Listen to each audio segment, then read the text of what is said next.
আসসালামু আলাইকুম, কেমন আছেন সবাই? আশা করছি সবাই ভালো আছেন। তো সামিয়াস ব্লগসে আপনাদের সবাইকে ওয়েলকাম। আজকে আমি গরুর গোশত দিয়ে খিচুড়ি রান্না করব। এজন্য প্রথমে পেঁয়াজ বেরেস্তা করে নিয়েছি।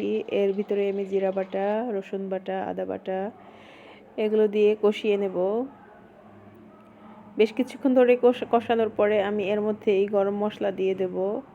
গরম মশলা দেওয়ার পরে আমি আরও কিছুক্ষণ কষিয়ে নেব। তো এখন আমি দিয়ে দিলাম গরম মশলা। এখন এগুলো একটু নেড়েচেড়ে নিয়ে আমি এর সাথেই দিয়ে দেব হলুদের গুঁড়া, মরিচের গুঁড়া।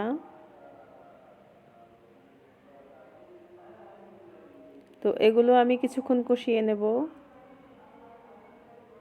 কিছুক্ষণ কষানোর পরে আমি এর মধ্যে দিয়ে দেব গরুর গোশতগুলো।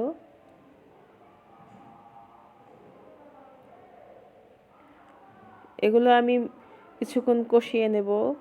আর এই গোশতগুলো আমি মিডিয়াম আঁচে রান্না করব, কারণ আমি গরুর গোশত আবার আলাদা করে রান্না করব না, যাতে এর মধ্যে আমি চালগুলো দিয়ে দেব, যাতে করে একসাথে রান্নাটা কমপ্লিট হয়ে যায়। এজন্য তো এখন আমি এখানে একটু পানি দিয়ে দিচ্ছি।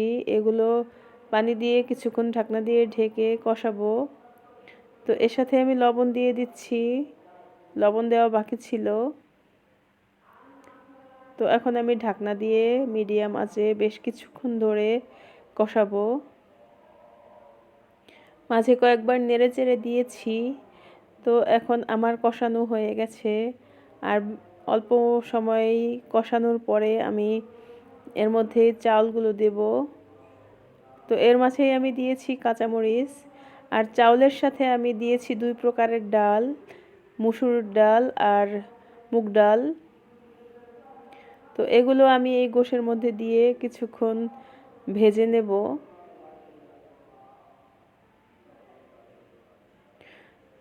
একটু ভালো করে ভাজবো, যাতে চালগুলো একটু ঝরঝরে হয়ে যায় এই ভাজার জন্য।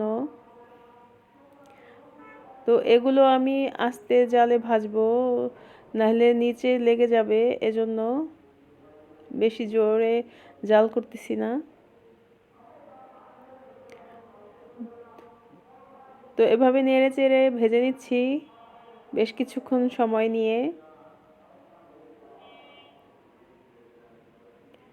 আর এই রান্নাটা আমাকে আমার এক ভাই বলছিল, এজন্য করা হইলো। একটু দেরি হয়েছে, এর মধ্যে আবার বেড়াইতে গেছিলাম, বেড়ানো হইলো, ঘোরাফেরা হইলো। এখন চিন্তা করলাম না, আজকে একটু খিচুড়ি রান্না করি, এজন্য রান্না করতেছি। তো এখন আমি প্রেসার কুকারে দিয়ে দিচ্ছি। প্রেসার কুকারে আমি সবসময় খিচুড়ি রান্না করি না, মাঝে মধ্যে করি।